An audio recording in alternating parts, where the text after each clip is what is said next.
Would you let your parents pick your spouse? How about your religious leader?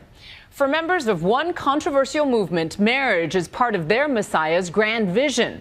Dutiful couples pair off thousands at a time, and a bride shares her most intimate day with 2,000 other brides. While the all-night scramble for hair and makeup is just the beginning of the challenges ahead. 2,000 couples arriving at a stadium outside Seoul, South Korea for a mass wedding. Some have known each other for just months. How does it feel? Excited, happy. Others for only a few days. She literally forgot her husband's name.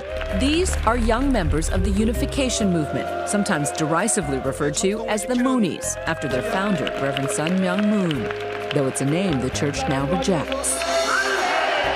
These mass weddings started in the 60s, inciting massive controversy. We need to warn young people to stay away from it. With critics claiming that followers broke away from their families to join the new religion.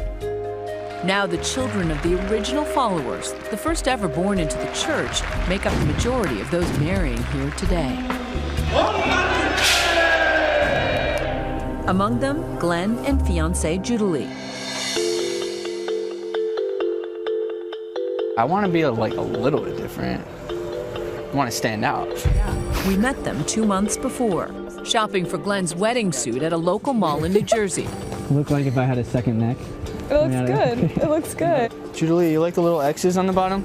Judalee, an aspiring artist from Canada, flew to New Jersey to meet Glenn after they were matched by their parents. No. They'd never laid eyes on each other before.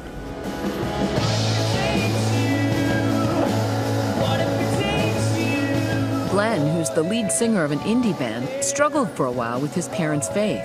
What was it like growing up in the Unification Church?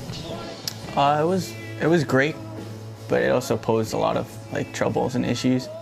People call it a cult, so you're very afraid that people are going to view you negatively. Reverend Moon's central vision: to unify the world through multicultural marriages. Glenn's parents chose Judalee for their son from a church database. How do you explain that concept to the outside world? Sometimes I feel a little bit self-conscious, but it's nice that they get to be a part of such a big decision in my life. Unlike Glenn and Judalee, who've had time to get to know each other, Romina, who's from Albania, has never met her fiancé before, even though she'll be marrying him in less than a week. In our movement, we really think and feel deeply that marriage is not just for my sake and for my personal attraction, but it's something bigger, something that can bring the world together if we really want to commit ourselves. How do you feel? Nervous.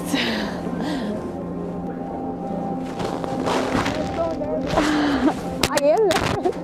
I'm so much nervous.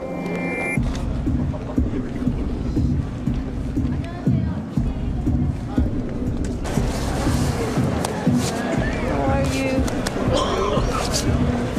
Bye. Thank you.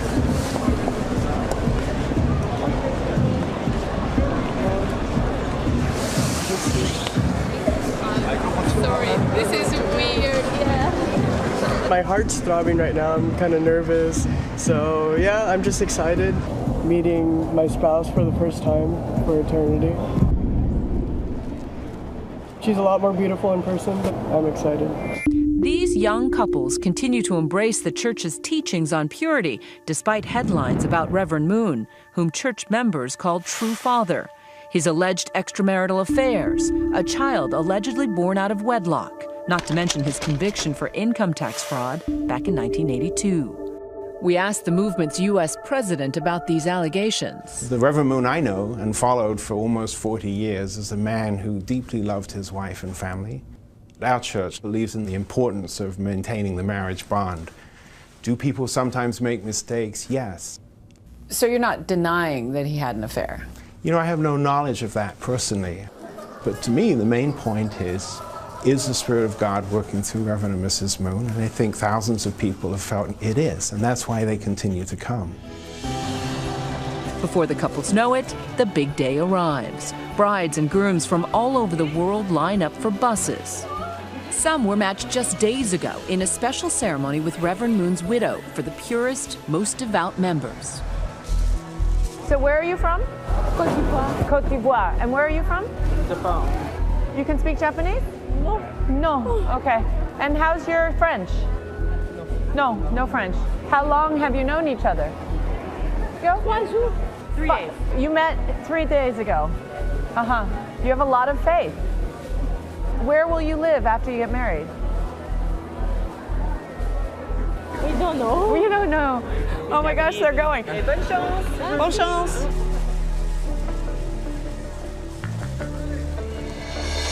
As couples arrive at the enormous Unification-owned stadium, they await the most important guest, True Mother, who on this day is traveling in a Bentley motorcade.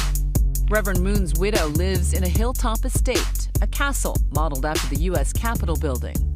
In the arena, it's minutes till showtime, when we bump into Sandrine again and ask her to remind us of her fiancé's name. Tu sais pas comment il s'appelle? 한국 가정연합 본부 She doesn't remember his name. 부회장 이희성입니다. 천일국 1주년 기념절 1주년 기념식 및 2021. But there's no turning back now. Soon begins one of the more unusual wedding programs. Watching this all is True Mother from her throne. Even though Reverend Moon died 2 years ago, there's still an empty chair for the man most people here believe is the Messiah. But at last, the moment these thousands of brides and grooms have been waiting for. 이상 가정을 이룰 것을 약속하느냐? 네!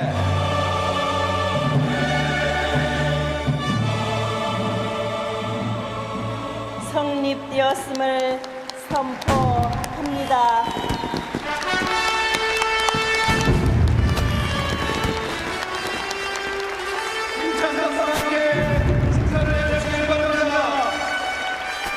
4,000 people, some virtual strangers, are now married couples. Wonderful. We are very grateful to be with each other. Definitely felt like our moment, even though we were like in a sea of brides and grooms. Like I felt like it was our moment. Many of whom will sleep apart for 40 more nights as a final act of faith. But as True Mother would say, they'll have eternity to get to know each other.